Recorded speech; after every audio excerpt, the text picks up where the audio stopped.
Barangay Love Stories. Love Stories. Lahat naman tayo ay nagkakamali. Lahat tayo nagkakasala. Pero hindi kailanman magiging refleksyon ang mga nagawa nating pagkakamali sa ating pagkatao.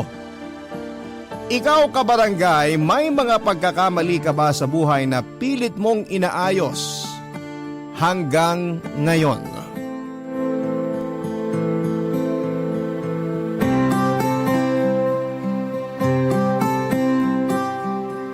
Dear Papa Dudut, Betty ang pangalan ko, 45 years old at hindi ko masabi sa programa mo na may asawa ko. Kasi hindi naman kami kasal ni Anton. Siguro para sa iba hindi sila mahihiyang aminin na pangalawang asawa sila ng lalaking kinakasama nila. Pero ako hanggang ngayon kahit na mahigit 2 dekada na kaming may relasyon ni Anton, hindi ko masabi ng buong tapang at nang hindi nahihiya na kabit lamang ako. Papadudod siguro sigurado akong walang babae sa mundo na gustong maging kabit o mistress. Lahat ng babae gustong maging number 1 sa puso at buhay ng lalaking minamahal niya. Pero may mga bagay na wala tayong kontrol kaya napupunta tayo sa mga sitwasyon na hindi natin gusto. Naisip ko nga na kung meron sigurong nasulat na libro kung paano maiiwasang maging kabit ng isang babae, malamang ay dinideliver pa lamang sa mga bookstore. Yung libro ay nakabang na ako sa labas ng mall para bumili. Hindi ko po ginustong maging isang kabit pero nalagay na ako sa sitwasyon na parang wala na akong magawa pa. Marami akong naisip na dahilan kung paano ko naging kabit pero isa lang ang malinaw sa akin. Sigurado akong na-inlove ako ng husto kay Anton. Nakilala ko po si Anton sa company na pinasukan ko pagka-graduate ko sa college. Sa ngayon ay VP na siya for finance. Pero noong time na wala pa kaming relasyon ay parte pa lamang siya ng middle management. Crush ko na si Anton noong una siyang ipakilala sa amin ng HR.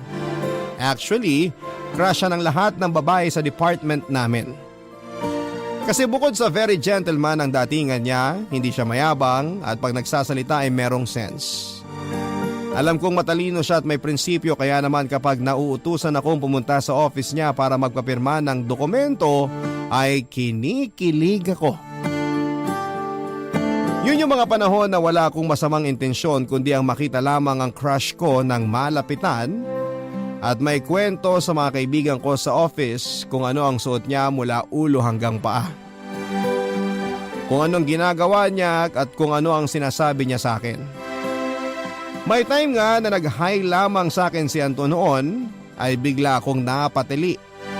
Sabay takip sa bibig ko kasi nahiya ako na baka kung ano ang isipin niya.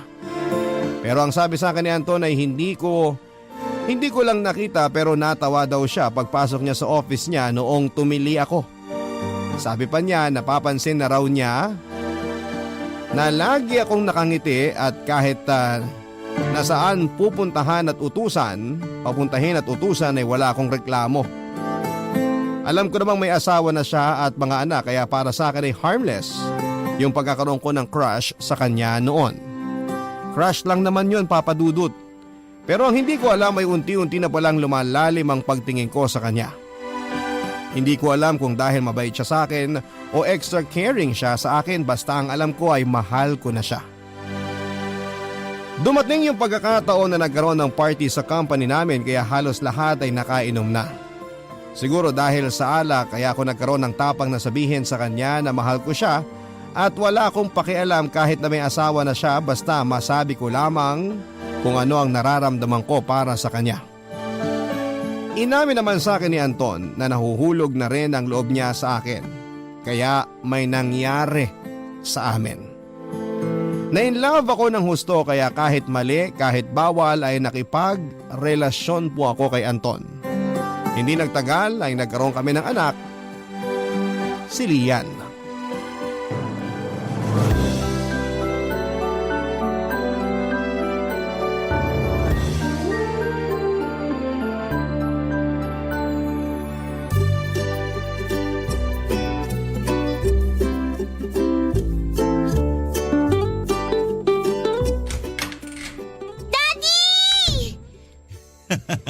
Wow! Ang cute naman ang suot ng prinsesa namin. Hug mo nga si Daddy. Daddy! Hug! Asan si Mami mo? Mami!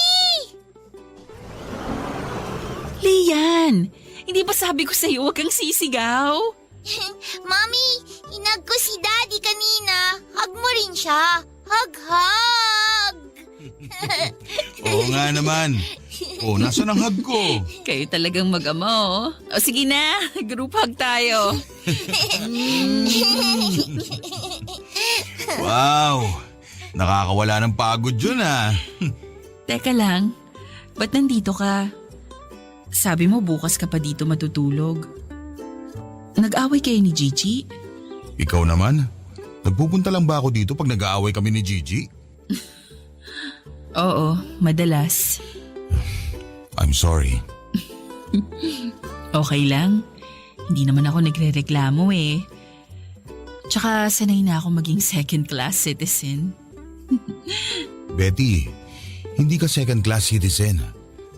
Mahal ko kayo ni Lian at lagi kong pinaparamdam sa inyong pagmamahal ko. Alam kong hindi ko kayang ibigay sa inyo ang 100% na atensyon ko. Pero hindi ko hahayaang apihin kayo ni Gigi at ang mga anak ko o kahit ng ibang tao.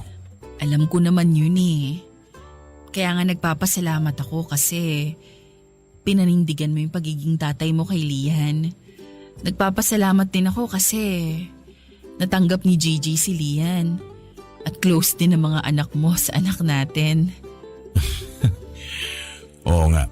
And speaking of being close, kaya ako napaaga ng punta rito kasi pinabibigay ni Gigi itong invitation kay Lian. Birthday ni Tom sa Saturday. Gusto ni Tom, nandun din si Lian. Ah, oo nga pala. Sige, ipapasama ko na lang si Manang kay Lian para madala sa bahay nyo. Sigurado ako matutuwa si Lian na makita uli yung mga kuya niya. I'm sure matutuwa rin ang mga kuya niya. Si Lian lang kasi ang baby girl sa family namin. Lahat ng mga kapatid ko, puro lalaki rin ang anak. Kaya excited sila makita uli si Lian. Don't worry, ipapahatid ko sila dun sa Sabado. Betty? I'm sorry ah. O ba't ka nagsasorry? Sorry kasi hindi kita maisama sa bahay kapag may mga special occasion ng family namin. Anton, hindi mo kailangang mag-sorry. Sa dami ng kasalanan ko sa asawa mo at sa mga anak mo, sapat na sa akin na tanggap nila si Lian. Don't worry. Next weekend, labas na lang tayo ni Lian, okay? Okay. Ako yung nakikihati sa pagmamahal, ako yung bawal. Ako yung mali. Kaya naman kahit nakakarampot na atensyon lamang ang nakukuha ko kay Anton ay sinasabi ko sa sarili ko na dapat maging masaya ko. Kasi kung ibang lalaki yon ay baka pinabayaan at iniwanan ako pagkatapos maanakan.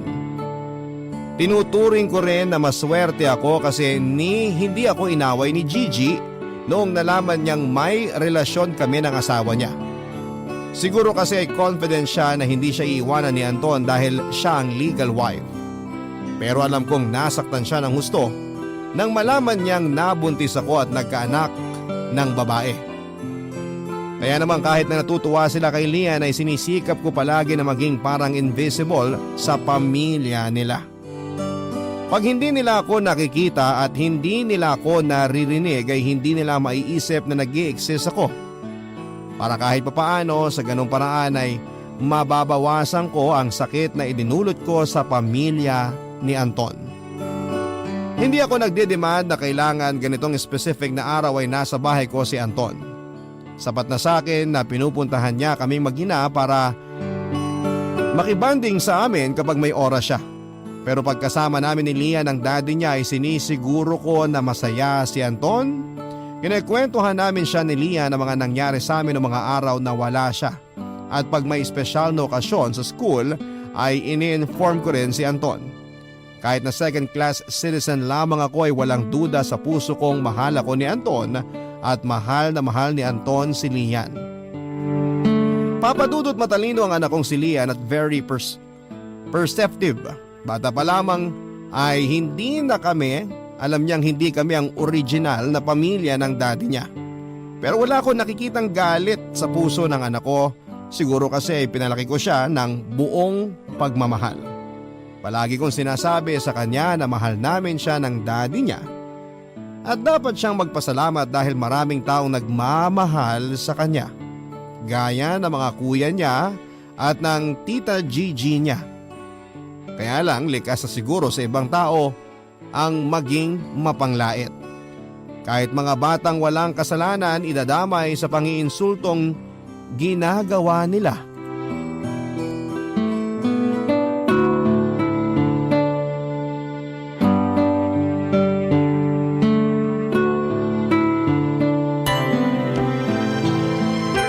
Lian! Lian! Lian! Bakit po? Patayin mo yung TV, kakausapin kita. Ano ba yan? Matatapos na yung pinapanood ko eh. Nagsumbong sa akin si Manang. Kailangan ko raw magpunta sa school nyo kasi may inaway kang kaklase. Ma, hindi ko siya inaway. Siya kaya yun ang away sa akin. Kahit na! Bakit mo pinatulan? Sobrang annoying yung guy na yon, no? Kaya sinabunutan ko. Oh my gosh! Nakipagsabunutan ka sa isang lalaki? Hindi, ma! Hindi ako nakipagsabunutan, no? Sinabunutan ko siya, pero hindi niya ako sinabunutan. Kaya niya ako isinumbong sa principal. Pero okay lang yun. He deserves it. Tsaka, at least, hindi niya ako sinaktan. At proud ka pa sa ginawa mo, ha? Eh, bakit naman po hindi? Sabi niyo, dapat maging proud ako sa family natin, di ba? Pero anong ginawa niya? Nilait niya yung family natin, ma.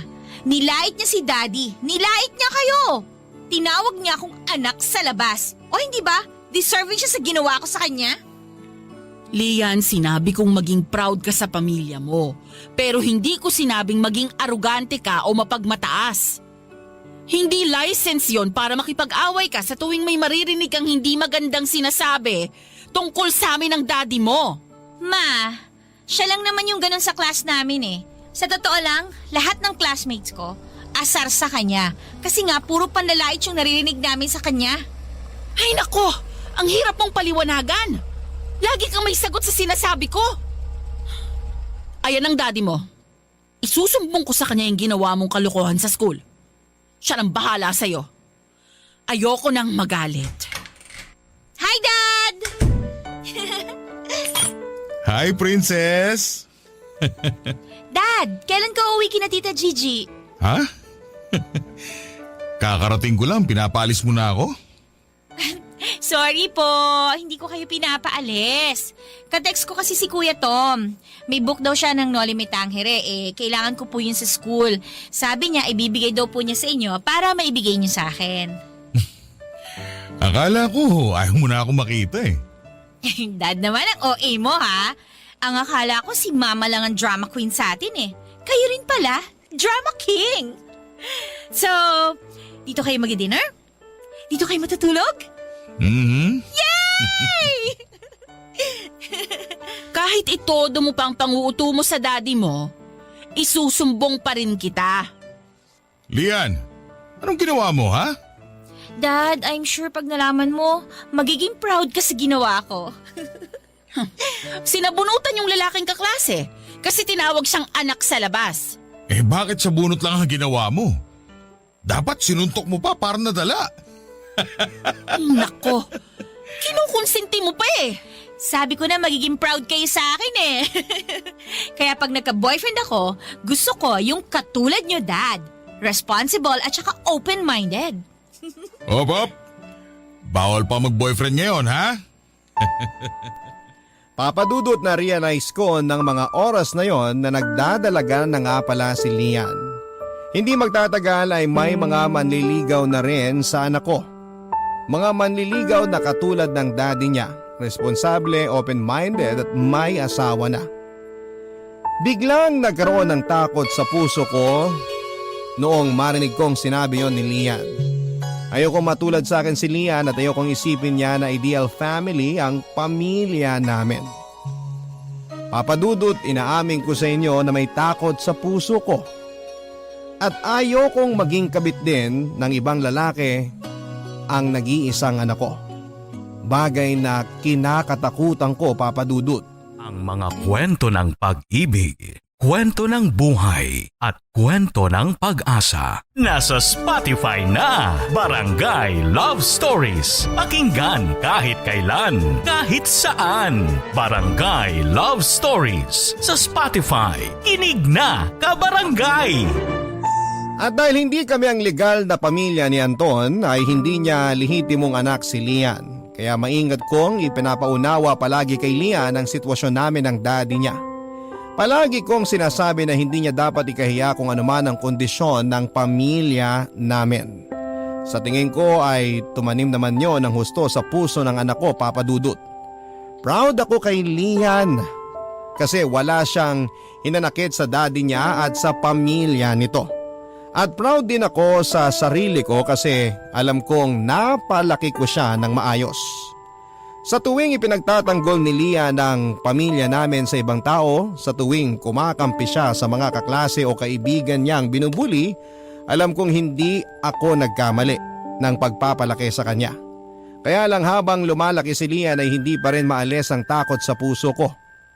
Siguro dahil nakontento na ako sa konting atensyon at pagmamahal na kaya lang ibigay ni Anton para sa amin ni Lian. Kaya hindi ko nasabi sa anak ko na dapat ay pumili siya ng lalaking siya lang ang handang mahalin habang buhay. Hindi ko nasabi kay Lian na kahit gaano katindi ang pagmamahal mo sa isang lalaki, kapag may asawa ay kailangan mo siyang hiwalayan at lumayo. Hindi ko nasabi na malaking kahihiyan at malaking kasalanan ang ginawa kong pakikipagrelasyon sa daddy niya. Papadudot ng simulang magkatotoo ang mga kinakatakutan ko noong sinabi sa akin ni Lian na may nagugustuhan siyang kasamahan niya sa opisina. Andre ang pangalan ng crush niya at wala siyang bukang bibig kundi puro magandang katangian lamang ni Andre. Perfect gentleman daw si Andre, mahinahon magsalita, may sense of humor, responsable at open-minded, katulad ng daddy niya. At huli na nang malaman ko na katulad ng daddy niya ay may asawa na rin si Andre. Wala na sigurong mas masakit pa para sa akin, para sa isang ina at kabit na katulad ko. Ang malaman na anak mong iniingatan ay magiging kabit din, Papa Dudut.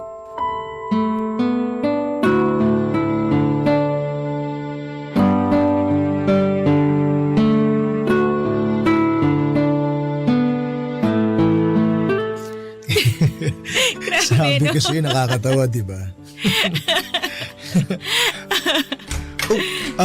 Hello po, tita. Hi, Ma! Oh, saan ka galing? May inasikaso lang ako sa labas. Tita, good news po. May copy na po ako ng concert ng Duran Duran dito sa Philippines noong 2008. Hindi niyo po yun napanood, di ba? Salamat, Andre. Wow ha, ang lakas ng mama ko sa'yo ha. Samantalang yung pinapa-download ko sa yung favorite movie ko, hindi mo pa nagagawa. Ito naman. Don't worry. Ita-download ko na. Ganyan ka naman eh. Tita oh, nagtatampo po yung anak niyo sa akin. Andre, Yes, tita. pwede bang umuwi ka na muna sa inyo?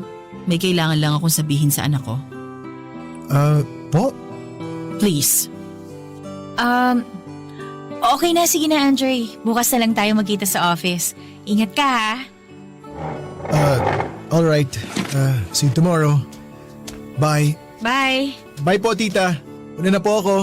Sige. Ma, ano bang nangyari? May nagawa bang kasalanan si Andre sa inyo? Si Andre wala. Ikaw meron. At ano naman po ang kasalanan ko? Lian, tinanggap ko sa bahay natin si Andre para manligaw sa'yo.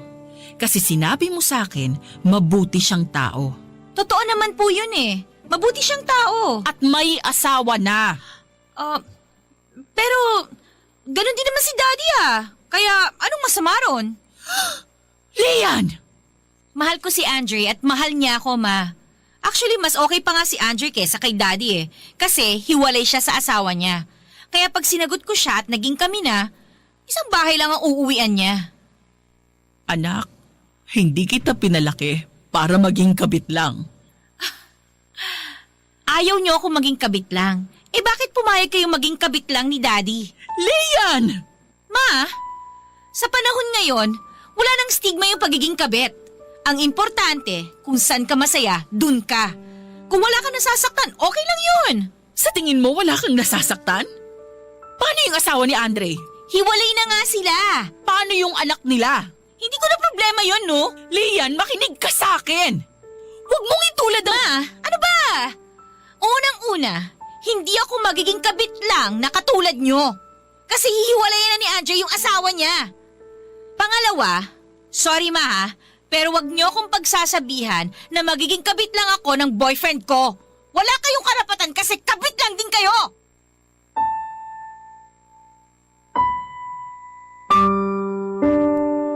Papadudot na tulala na lamang ako sa mga sinabing yon sa akin ni Lian.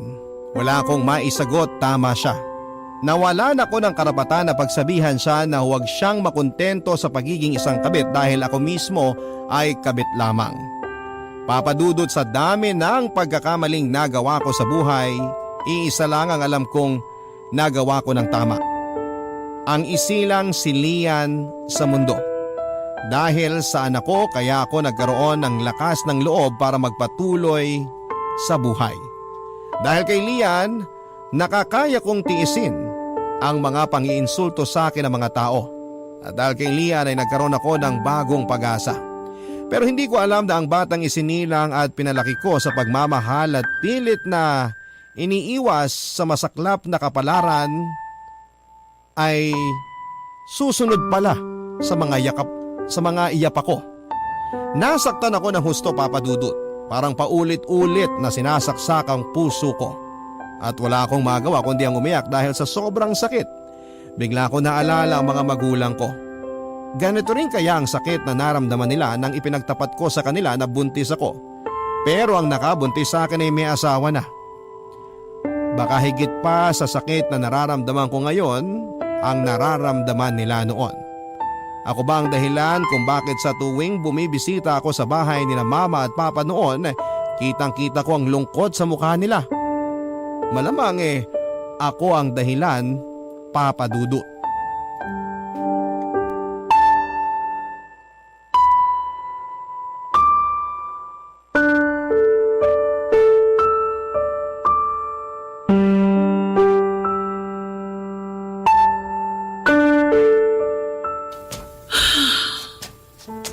Ang mabuti pa, uminom ka na muna ng tubig para hindi ka iyak ng iyak. Kung gusto mo, dito ka na muna matulog sa bahay. Pag umuwi ka sa inyo, baka mag-away na naman kayong mag-ina. Maglayuan muna kayong dalawa para iwas gulo. Ma, ganito rin ba kasakit ang naramdaman niyo nung sinabi ko sa inyong buntis ako? Pero may asawa na yung lalaking nakabuntis sa akin. Betty, ngayong isa ka na ring ina. Sa palagay mo ba, may magulang na gugustuhin sapitin ng anak niya yung mga nangyari sa'yo? Ma, I'm sorry. Patawarin niyo ako. Nasaktan ako ng husto, pero mas nasaktan ang papa mo sa nangyari sa'yo. Lalo na nung sinabi mo sa kanya na wala siyang dapat ipag-alala dahil kayang-kaya kang buhayin ni Anton, pati na ang magiging anak ninyo. Anak, kahit 7 kayong magkakapatid, ay minsan, hindi kayo itinuring ng papa ninyo na mga pabigat na gusto niyang ipasa yung responsibilidad niya sa iba. Para sa papa ninyo, kayong mga anak niya ang kaligayahan niya. Kayo ang lakas niya. Kaya nga nung umalis ka sa bahay para sumama dun kay Anton, parang nawala ng sigla ang papa mo. Naging hukot ang likod niya. Mabigat at mabagal ang mga hakbang at palaging nangingilid ang luha sa mga mata niya. Nung umalis ka, may isang parte sa puso niya na nawala at hindi na bumalik pa. Papa! Alam namin ng papa mo na malaki yung pagkakamali ang gagawin mong pagsama kay Anton. Kaya gumawa ng paraan ng papa mo para kausapin si Anton na hiwalayan ka. Kinausap niya si Anton? Oo. Kaya nga lang, nung mapagtanto ng papa mo na hindi niya kayang ibigay ang mga luhong kayang ibigay sa'yo ni Anton, pikit mata na siyang pumayag sa gusto mo. Pero nagbilin siya kay Anton na mahalin ka at ang anak mo ng buong puso at huwag kang pababayaan kahit kailan. Mula nun, lalo pang nagsikap ang papa mo sa pagtatrabaho. Para ang mga natitira mo pang mga kapatid hindi maramdaman na mabigat silang pasanin sa buhay. Papa! Ma! Patawarin niyo ako. Huwag kang mag-alala. Matagal ka na naming napatawad, anak. Walang sama ng loob ang papa mo sa'yo. Kaya ako naman ang pinarurusahan ng Diyos ngayon. Sumusunod na yung anak ko sa yapak ko. Ma, anong gagawin ko? Tulungan niyo ako. Mahal mo si Anton Opo, at mahal mo rin si Lian. opo. Ang totoong nagmamahal, pipiliin kung anong makakabuti para sa mga taong mahal niya nang higit pa sa sariling kagustuhan. Pag-isipan mo mabuti, Betty. Ano ba yung makakabuti para kina Anton at Lian? Pag nalaman mo na ang sagot, tsaka ka gumawa ng desisyon.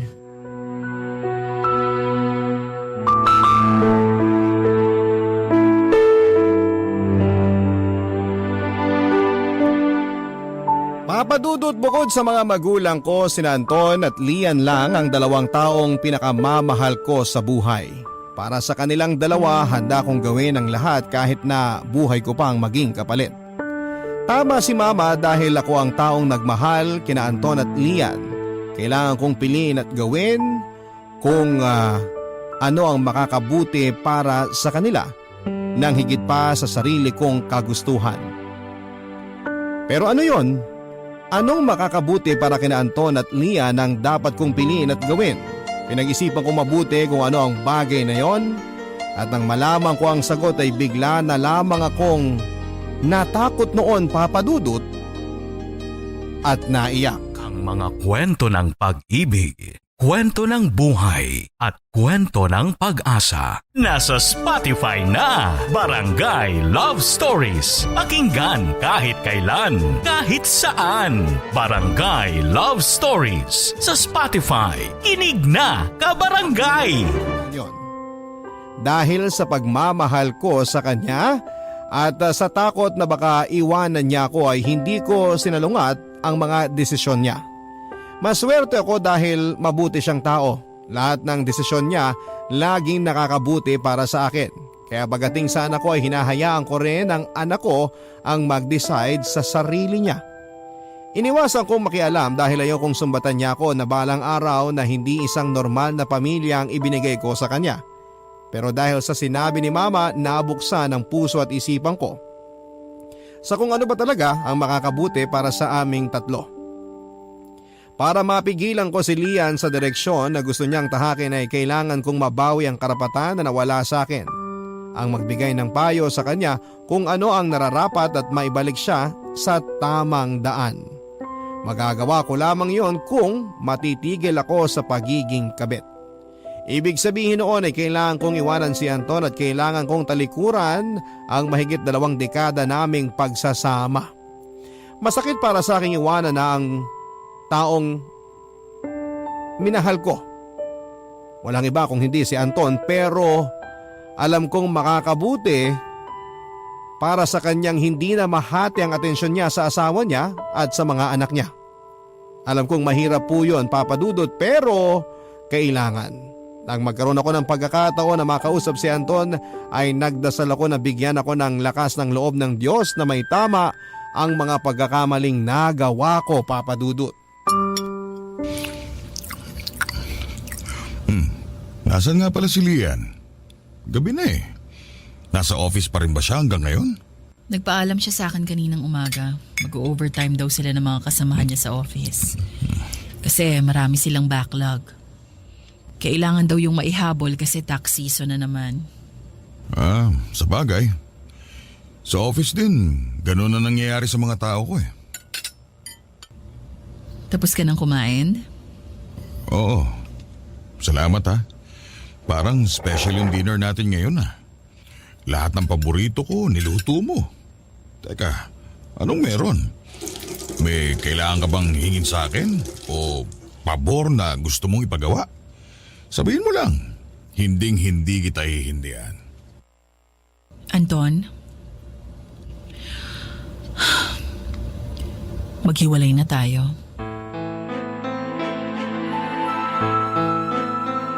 Ano? Nagpapatawa ka ba? 20 years na tayong magkasama. Ngayon pa ba tayo maghihiwalay? Alam mo ba kung anong sabi sa akin ng anak mo? Balang araw, gusto niyang magkaroon ng pamilya na katulad ng pamilya natin. Ano masama ron? Masaya tayong tatlo pag magkakasama. Kahit nagtatrabaho na si Lian, we make it a point na lumabas tayo at mag-bonding at least every month. Kaya natural lang na gugustuhin niya magkaroon ng pamilya ng katulad ng sa atin. At kaya natural din na ang lalaking nagugustuhan niya ngayon, may asawa na. Ano? Sabihin mo sa anak mo, hindi pwede. Hindi ko siya pinalaki para maging kabit lang ng ibang lalaki.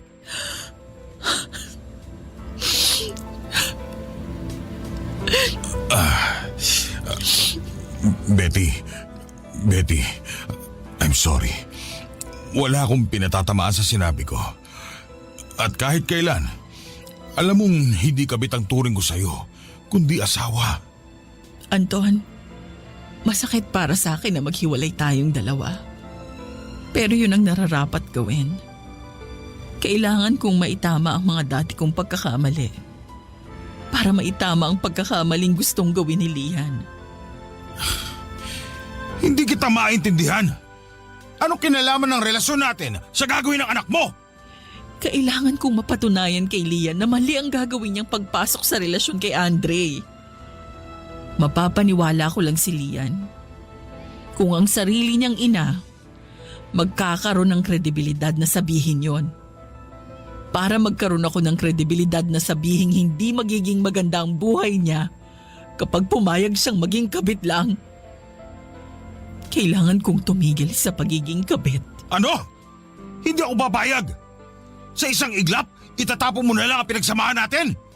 Hindi lang ikaw nagsakripisyo at nahirapan para maging successful ang relasyon natin, Betty. Malaki rin ang pinuhunan ko at hindi lang pera ang tinutukoy ko. Anton, please! Nakikiusap ako sa'yo. Para kay Lian. Gawin na natin kung ano yung tama. Hindi ako babayag! Pag umalis ka rito, huwag ka nang babalik! Dahil hindi ako makikiusap sa'yo na makipagbalikan sa akin! Papadudot kahit na hindi ko alam kung saan ako pupunta. Kahit na wala akong source of income, umalis ako sa bahay na mahigit 2 dekada naming tinerhan ni na Anton at Lian. Masakit para sa akin gawin yon pero yon ang kailangang mangyari. Iniwan ko ng tuluyan si Anton. Bumalik ako sa bahay ni Mama at tinanggap niya ako ng buong puso. Parang nahulaan na niyang iiwan ko si Anton. Ilang araw din po akong umiiyak dahil sa paghihiwalay namin ni Anton pero nang mapagod na ako sa kakaiyak at natanggap ang desisyong ginawa ko, para po akong nabunutan ng tinik sa dibdib. Nagkaroon ng kapayapaan ng puso ko sa mga sandaling yon at na-realize ko na tama ang naging desisyon ko. After a week ay pinuntahan ako ni Anton sa bahay ni Mama at inamon na bumalik na sa bahay namin. Mahal ko po si Anton, papadudot, at gusto ko siyang makasama pero kailangan kong manindigan para sa ikabubuti naming lahat. Kahit si Lian, pinuntahan din ako para kumbinsihin na bumalik na sa bahay namin dati.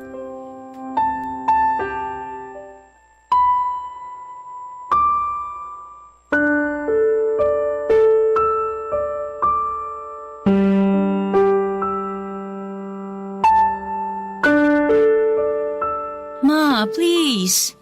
Namimiss ka na ni Daddy. Bumalik ka na sa bahay. Kung kailan naman kayo tumanda, tsaka kayo maghihiwalay. Bali, wala na ba yung more than 20 years na pagsasama ninyo?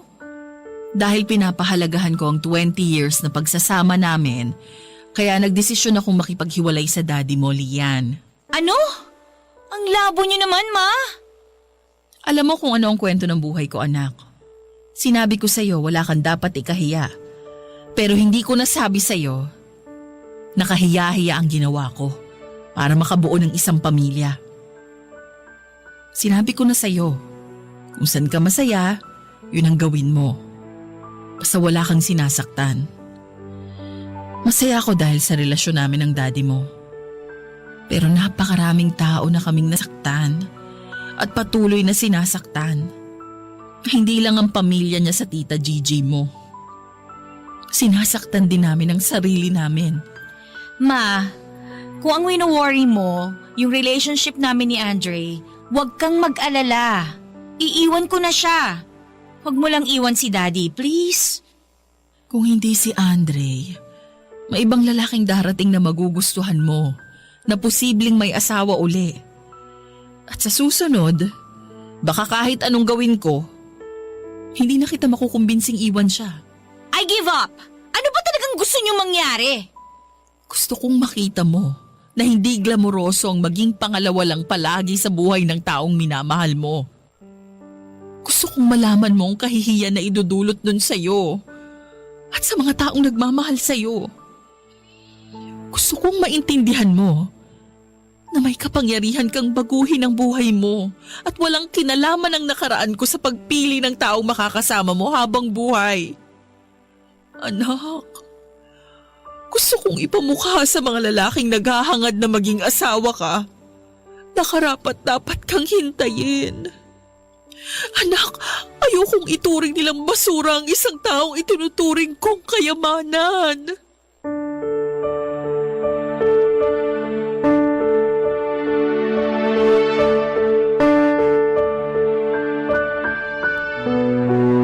Papadudot, hindi ko alam kung naiintindihan ni Lian ang gusto kong sabihin sa kanya noong araw na yon. Dahil natahimik lamang siya at ilang sandali pa ay nagpaalam na sa akin na uuwi na raw siya. Pero pagkalipas ng ilang araw ay nalaman kong naghiwalay na sila ni Andre. Ang totoo ay nalungkot ako pero kasabay noon, nakahinga na rin po ako ng maluwag at umaasa na sa susunod ay pipiliin na niya ang taong totoong magmamahal sa kanya. Hanggang sa ngayon ay kinukumbinsi pa rin ako ni Anton na magkabalikan kami. May mga pagkakataon na gusto ko nang bumigay. Pero sa tuwing iniisip ko kung ano ang mas makakabuti para sa amin dalawa, tumitibay ang determinasyon ko na wag nang makipagbalikan at manatili na lamang kaming magkaibigan. Unti-unti bumabalik na rin ang tiwala ko sa sarili ko na kahit na wala akong karelasyon, makakaya ko pa ring mabuhay.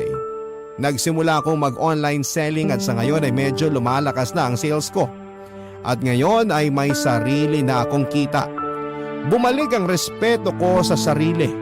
Bumalik na ang dangal na nawala sa akin sa loob ng mahabang panahon. Hindi po yun madali. Ang totoo ay napakahirap talikuran ng mga tao at bagay na nakasanayan ko na, pero sa tulong ng ibang tao at sa tulong ng Diyos, sisikapin kong manatili sa tamang landas. Para kahit na sumunod sa landas na tinatahak ko si Lian, hindi ako matatakot na maliligaw ko siya. Sinisikap kong maging mabuting puno para maging mabuti rin ang maging bunga ko. Hanggang dito na lamang po, Papa Dudut. Maraming salamat at binigyan mo ng panahon na basahin ang kwento ng buhay ko.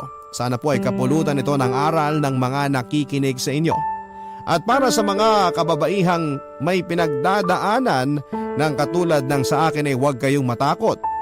Sa bawat pagising natin, binibigyan tayo ng pagkakataon na magbago at piliin ang tama. Sana balang araw ay magkaroon kayo ng lakas ng loob na gawin yon. Muli maraming salamat po sa inyo, Papa Dudut, ang inyong kapuso at kabarangay forever, Betty. Barangay Love Stories.